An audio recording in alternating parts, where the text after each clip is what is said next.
but no matter how you're trying to run your stream, whether it's just something you're doing for fun, whether it's something that's a hobby, whether it's something that you actually want to turn into a viable business and earn money from, you need people to come to your stream. And you're not going to get people to your stream unless they know that you exist. Welcome to Down the Rabbit Hole, a podcast for creators, where we stream live every Wednesday, 8 p.m. on Twitter Spaces. And tonight we're going to be talking about why streaming isn't easy. Before we get into that though, Tyflo Ran, how are you doing? I'm doing great, Morph. I'm really excited for this talk, honestly. Yeah, same here. Why don't we get right into it? Tyflo, what's your take? What's one of the biggest things you think is troubling streamers as they try to grow? There's probably lots of great creators out there with like the highest quality setup, like great quality content, but no eyes getting to their content. When you're on Twitch, when you're one of literally 750 million channels, one of 10 million streamers, you are lost unless you do something to get more attention on you. And that is marketing yourself, putting yourself out there.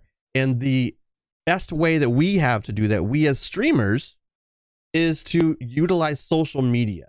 Because it doesn't really make a lot of sense for me to run a print ad somewhere for my stream, right? Or my podcast. So yeah, social media is what makes a lot of sense for us. And I don't know, I was asking Ty, I'm like, I don't know what it is. Why when we say the words advertising and marketing, people just like, what are you talking about? That doesn't make any sense.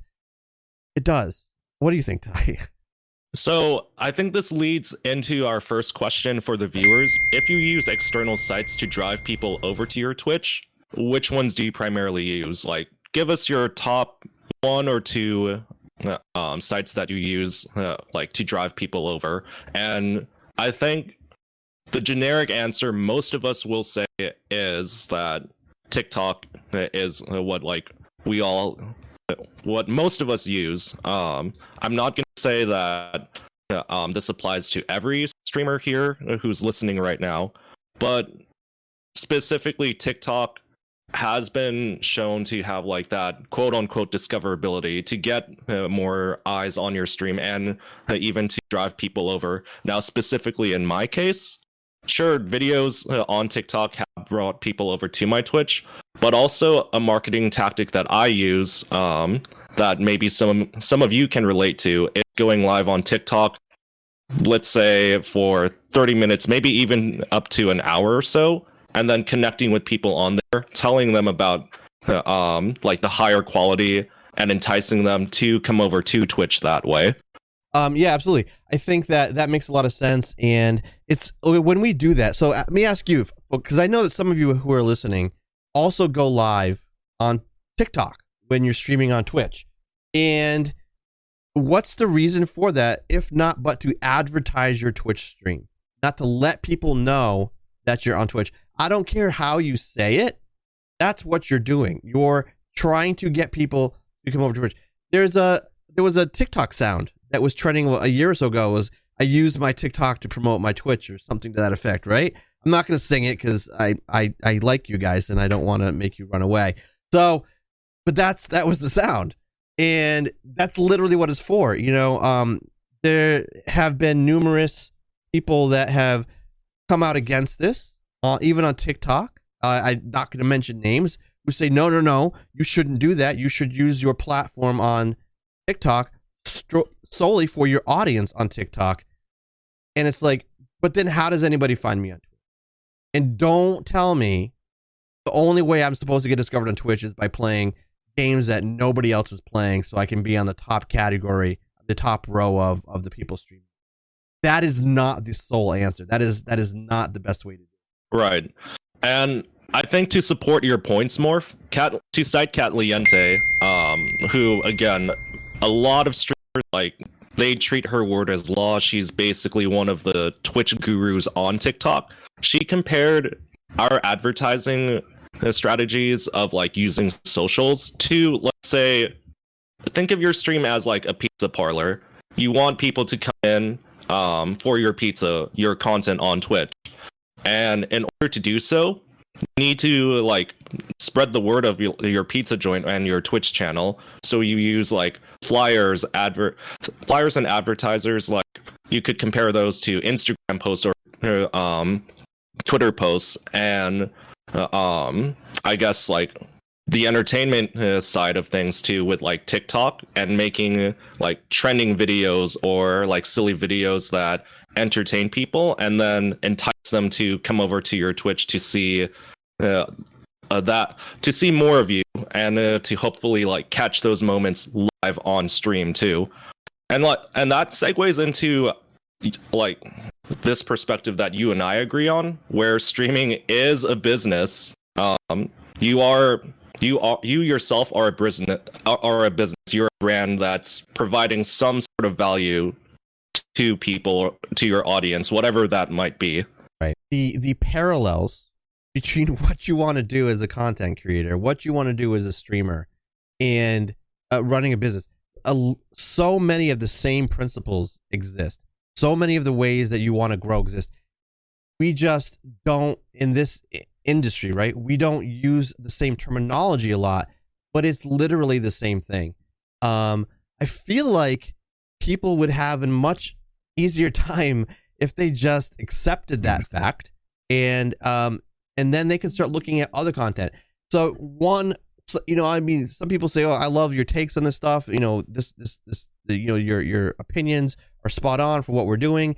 And I don't know if people realize, where I do a lot of my research? On small business sites, on people that talk about small business on YouTube. I read small business articles. I take my experience working in the corporate environment and I reapply it to streaming. Literally, that's what I do, because it maps so well.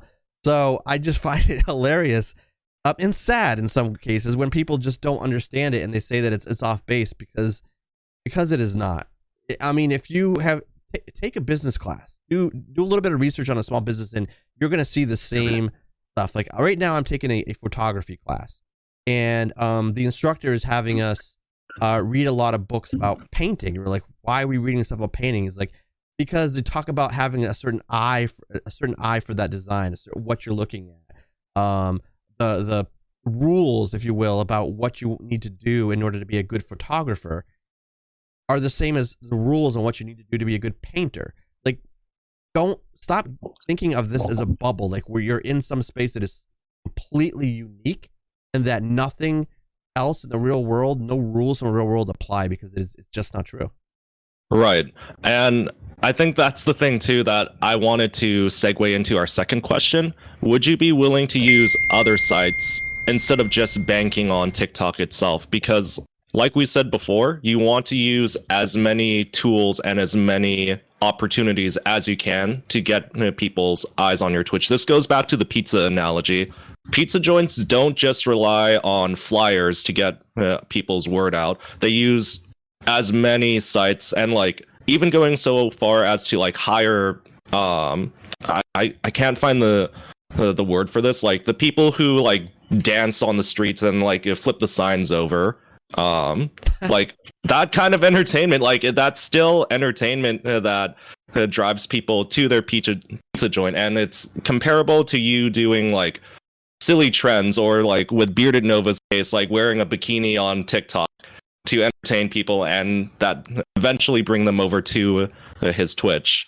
Right. I can't get that bikini out of my head right now. Thanks, Bearded Nova.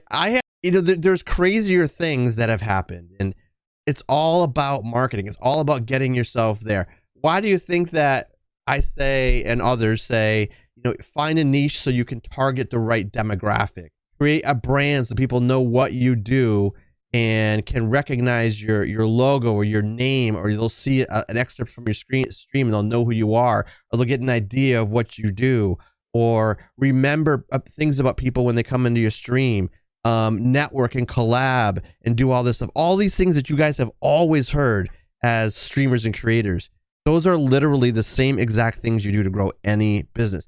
Same exact things.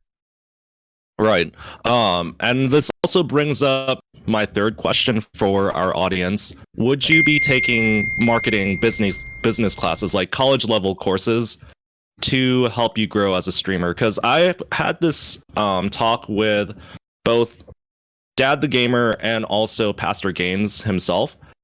All three of us agree that business and marketing classes would like definitely help any Twitch streamer out there to become successful on Twitch or like on other platforms themselves too. Sure, film and graphic design classes could help too, but primarily business and marketing.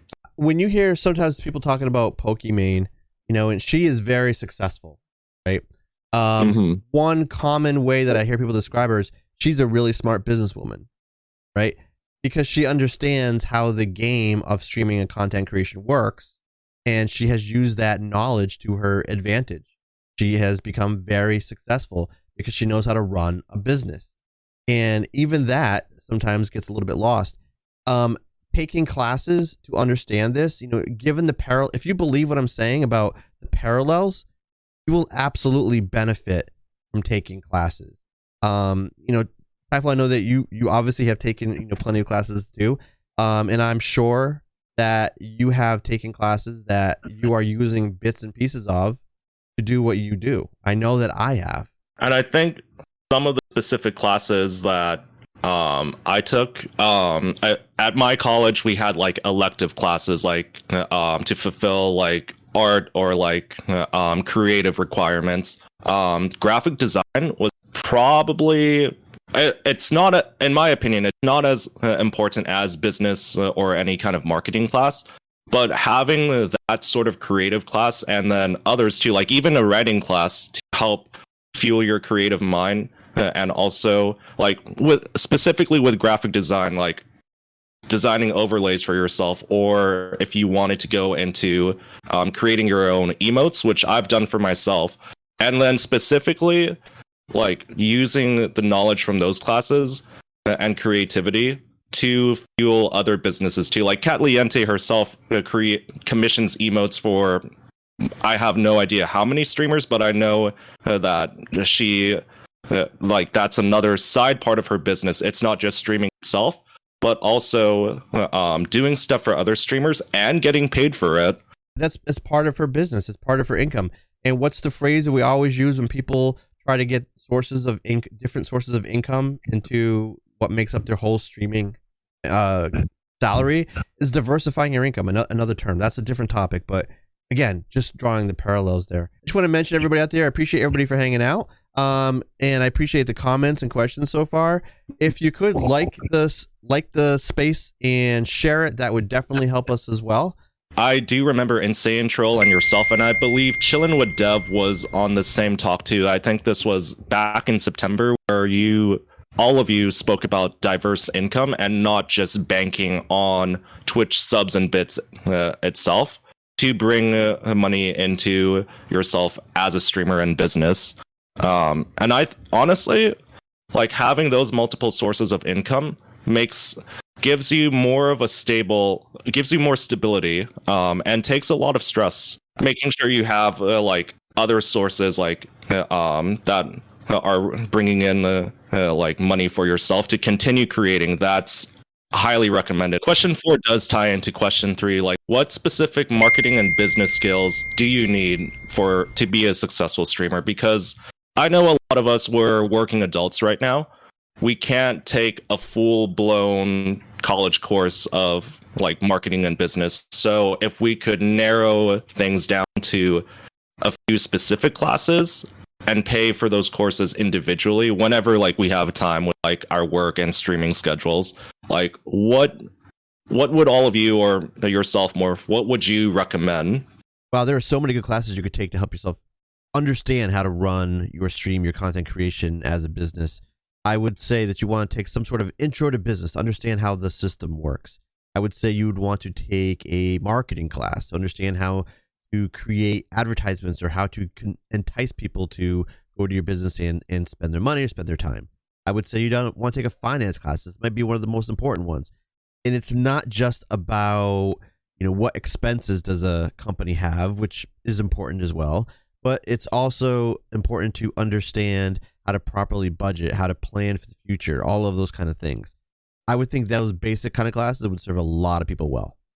And I also wanted to bring up Insane Troll's comment here. So to catch up, yes, marketing is important, but if your pizza sucks, then it doesn't matter if 100 or 1K people come in, they won't stay and you will go out of business. So I think what he's referencing there, and correct me if I'm wrong, Pete, Insane Troll, that if if the live stream itself has issues, whatever they may be, like if you're not really commentating or talking to your chat as much or providing some sort of value, it could be educational, entertainment, but the value has to be there. Then your marketing tactics of your videos on TikTok going viral, of like your Instagram post getting a lot of likes, that's not going to come to any fruition whatsoever. So you need to make sure that you're on your 100% A game. I love that comment, Insane Troll, and I think equivalent to that for the Streamerverse directly is people that really advertise their YouTube page and like, go follow my YouTube, go subscribe to my YouTube, I need to get my followers up, and go watch videos. And you go to their YouTube page and there's 2 VODs and like 3 shorts, and that's it, right? So me, as somebody who doesn't know who you are, I found one of the YouTube shorts funny. So I go there and I go to your page before I hit follow, and there's nothing there. The last thing that was updated was 8 months ago. Why am I going to bother following you? There's no content there. There's no reason for me to believe that you're going to do more, and it's just waste of space on my subscribed channels list, honestly. You don't usually get a second chance. When someone discovers your channel, you need to be on, because you never know who's going to come in. If you think that sounds like a lot of pressure, it is. It is. If you want to be successful, if you want to go far, you have to be on your A game. Because I guarantee you, the people that are on their A game more often than not are going to be the ones who are successful. Right. And also, I saw a comment from May here that ties into question 3 and 4. I'm already trying to go back to college, so it may actually help. It's good to think about this as you were thinking film or general computer knowledge and such would be good. So that's the thing too, is film and also computer science courses. I also think those are viable classes. Now, I'm not going to say like what you should major and minor in. You could do either or. You could major in business and marketing and then have one or two of your minors be in film or computer science, or vice versa. But my response to that was understanding how to run a business, which is yourself as a brand and a Twitch stream, can have a major, huge return on investment for yourself. So, like anger, frustrations, like edit your videos, like that kind of motivation. So I think motivation has a lot of it's subjective. Honestly, I feel motivated when I hear you yell at me and like other people in your mentee program, like to get to work on your content and stop scrolling on TikTok. Sometimes I say those as a reminder to myself, by the way. But hey, I wanted to address a comment here from May. Jolly Old May says, I've been in the process of creating a collab group of small streamers to help with commentary, but I feel marketing is still important. We're all super small. I'm hoping being in a group will help, though, especially since it will be more fun. May, absolutely. Networking and collaborating with people that are of a similar size of community, similar drive, similar passion, and levels of consistency will help you immeasurably as you're trying to do this. Because I don't know about you, but like when I'm trying to grow, I have so many ideas, and if like I did in the first year of me doing this, I kept them all to myself and nothing happened because I wasn't sharing. I wasn't bouncing them off anybody. I wasn't getting feedback that, no, that's a dumb idea, or, hey, why don't you try this?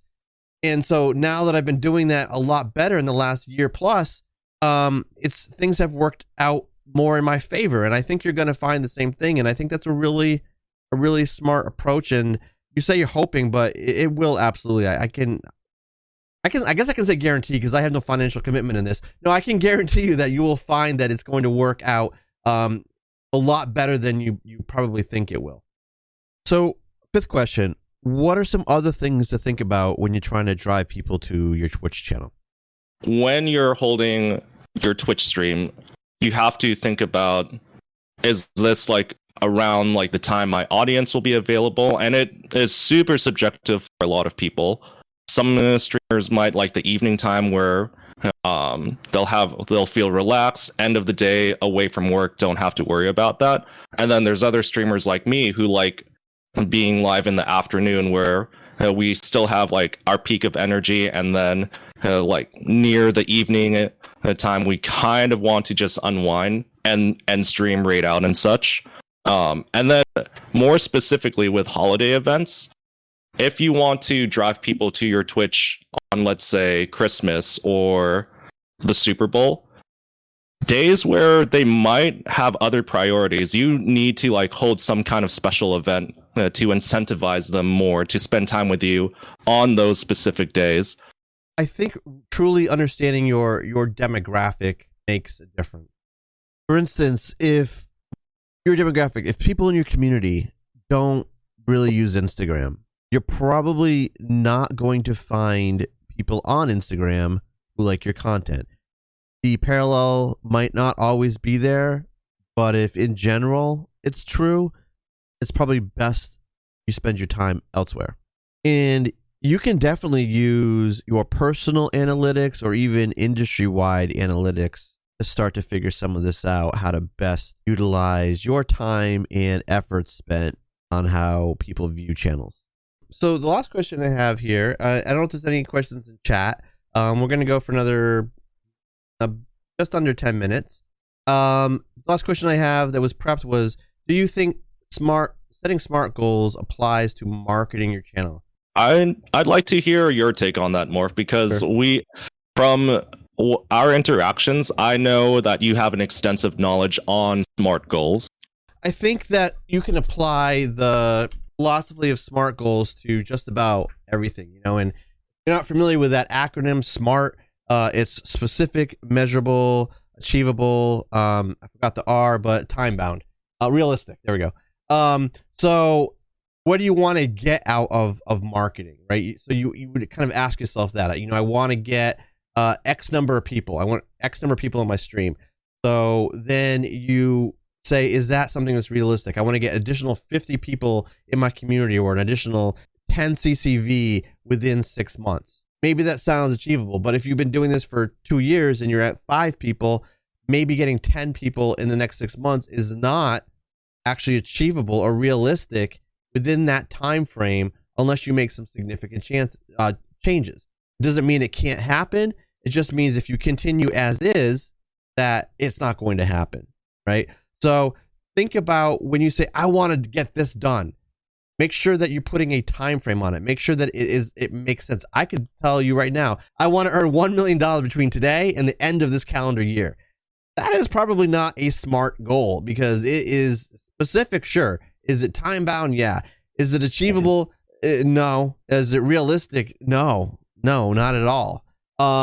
So that wouldn't be a good goal for me to set. And like I said, the same thing applies with your marketing and the results of the marketing that you, because you always don't just throw an ad out there, market yourself when you know what it is you're trying to actually achieve, what you want to accomplish.